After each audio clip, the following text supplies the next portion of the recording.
had no plans of college or anything like that. So then I kind of went down to the Navy's office, and then, you know, they're really good at recruiting you, and eventually I ended up in Yokosuka, Japan. It was humbling. It was my first time away from home, first time away from my mom, my brothers. So it was rough. I think I got depressed like the first year. I was like, Mom, I gotta come home, I can't do this. And I would say she was like one of my biggest supporters.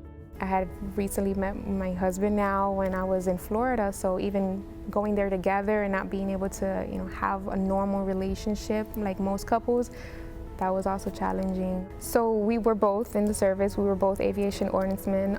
3 months into the relationship, we got engaged. 2 years in, we got married, and we served on the same ship, USS George Washington. So once I got pregnant with my daughter, I was taken off of the ship and what they call shore duty. I had my daughter, and he was on deployment. So I had to fly my mother from Florida to be with me during the birth at least. And she was only able to be there with me for 3 months, and then she had to go back home. You know, it was hard. I still had my full-time Navy job. I had to go to work 9 to 5. That was hard. I couldn't communicate with him. If I had long nights where she was up, I'm waiting by the phone at 9 o'clock at night, hoping he can call me. Once I kind of started getting used to it, I find out that I'm pregnant with my son. My daughter was only 6 months. And I was devastated. I can be open and honest about it now. I was sad. I didn't want him. There were times where I wish I miscarried, and those are things that, you know, people don't think would happen to them.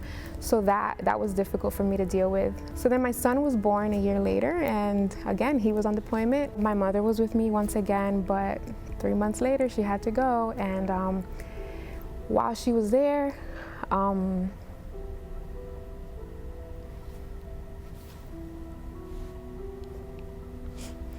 I got postpartum depression. It hit me the very first night. I left him with my mom, and I said, I don't want to have anything to do with him. And that for my mom was hard too, because, you know, she had 4 kids and she did it by herself, and she's like, kids are everything. And I'm like, well, I don't feel that connection. So I would say up until he was about 6 months, I was dealing with that. I'd email my husband, and I'd be like, I have thoughts of, committing suicide, feeling thoughts of just like hurting them. And I was like, why am I feeling this way? This is not normal. And so my husband, that took a toll on, I would say, on our marriage. That was probably the toughest part of our marriage. So then I sought help. I had someone come to my home and kind of talk to me and talk me through, and they're like, this is completely normal. I still have my days where I have anxiety, I get depressed, I get down, but I'm able to deal with it and cope with it better now than I did 4 years ago. When we came back home, we didn't have that support system anymore, and the military doesn't have a very good way of putting you back into civilian life. We go through a 1-week transitional training where they teach you how to resume build, but they don't really connect you with the proper resources. So I went out and I did my own research, and I said, okay, let me try to find some veteran groups. Women Veterans Alliance came up. Fast forward to now, and we've built a good network with other organizations. This journey with starting up Women Veterans Alliance of Broward County has been a challenging one, because it is hard to capture the attention of the female veteran population. We started creating our events where we'll be like boots and brushes, or boots and advocacy. So we're still highlighting the fact that we wore our boots and we were on the grounds, but also that this is what we're doing now.